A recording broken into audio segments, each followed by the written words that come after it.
जी और आदरणीय श्रद्धेय नेताजी हमेशा महिला आरक्षण के पक्षधर रहे हैं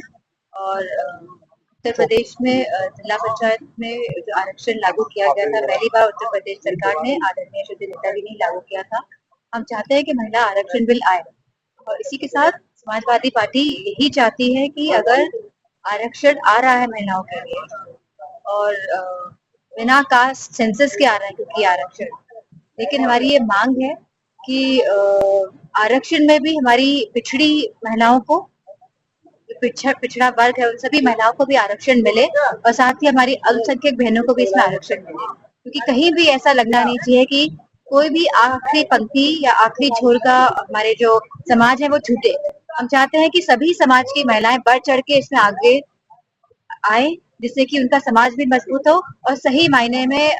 आरक्षण महिलाओं को जो देने का जो प्रक्रिया है वो पूरी तरह से हम चाहते हैं फलित हो। जब बंगाल का चुनाव हो रहा है, ममता बनर्जी सीएम है वहाँ की, और उन्होंने बड़ा आरोप लगाया बीजेपी चुनाव आयोग के सिर्फ मिलकर उनका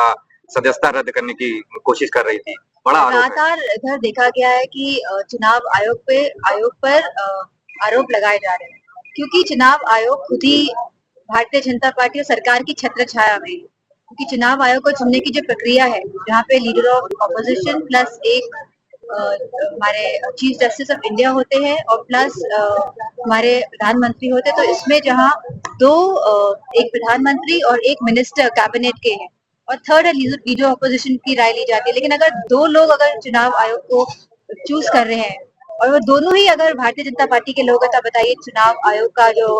सिलेक्शन है वो कैसे हम मान ले कि सही ढंग से हो रहा है। ऊपर से जो छत्र छाया दी गई है, जहाँ पे ये विधेयक लाके ये बिल पास कराया गया है संसद में कि हम चुनाव आयोग पे कोई भी प्रश्न चिन्ह नहीं उठा सकते, कोई कार्रवाई नहीं हो सकती। क्यों नहीं हो सकती कार्रवाई? क्यों इस तरह का विधेयक लेके आए? तो ये अपने आप पर दर्शाता है कि भारतीय जनता पार्टी की जो नीयत है इसमें खोट है और कहीं ना कहीं चुनाव आयोग के माध्यम से चुनाव की जो प्रक्रिया है जो पूरे देश में होनी चाहिए बिना किसी पक्षपात के सही ढंग से, उसमें कहीं ना कहीं क्षति पहुंचाने का लगातार कोशिश प्रयास कर रहे हैं। और क्योंकि अब उत्तर प्रदेश में जो ये पूरे उत्तर प्रदेश के लोग हैं इस बात से जागरूक है कि किस तरह चुनाव आयोग, किस तरह सरकार लगातार चाहती है कि लोग जिसको वोट करे वो उसकी सरकार ना बने और किसी और की सरकार बने,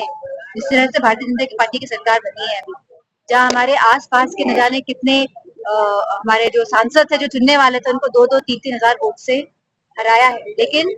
बंगाल की लोग भी इस बात के तैयार है कि ममता बनर्जी वहाँ पे मुख्यमंत्री बनने जा रही है और उत्तर प्रदेश भी विकास के लिए और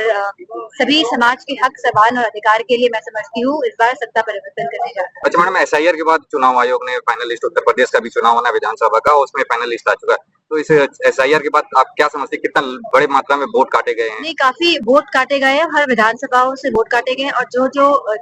देखने को मिल रहा है, जो जो मजबूत विधानसभाएं हैं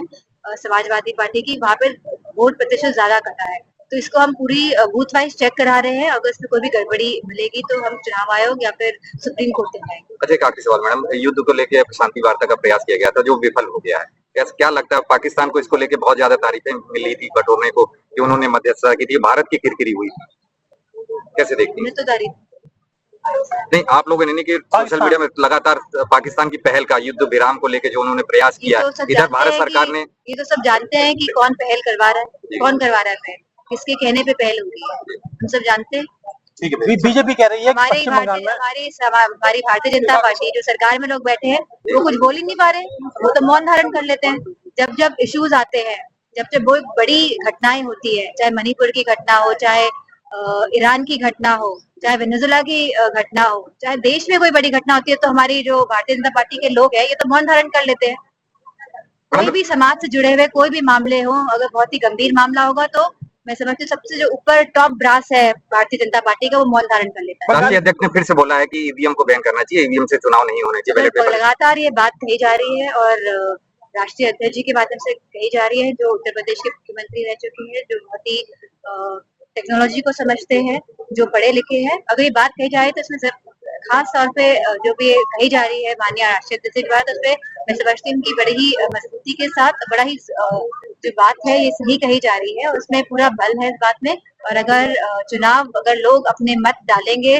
बटन ना दबा के बल्कि ठप्पा डाल के, तो मैं समझती हूँ कि ज्यादा सही रहेगा। बीजेपी कह रही है कि पश्चिम क्योंकि बंगाल बड़े में बड़े देशों में या जितने भी प्रगतिशील देश हैं आजकल कैसे वोट डाल रहे हैं, बैलेट पेपर से डाल रहे हैं। कोई भी मशीन से वोट डाल रहा हो तो बताइए, जर्मनी हो, अमेरिका हो, आसपास के हमारे देश हो, कोई भी नहीं डाल रहा है मशीन के द्वारा, मशीन के माध्यम से, क्योंकि आजकल टेक्नोलॉजी इतनी डेवलप हो गई है कि हम समझ ही नहीं पाएंगे टेक्नोलॉजी का प्रयोग किस तरह यह शासन प्रशासन और ये सत्ता के लोग कर रहे हैं।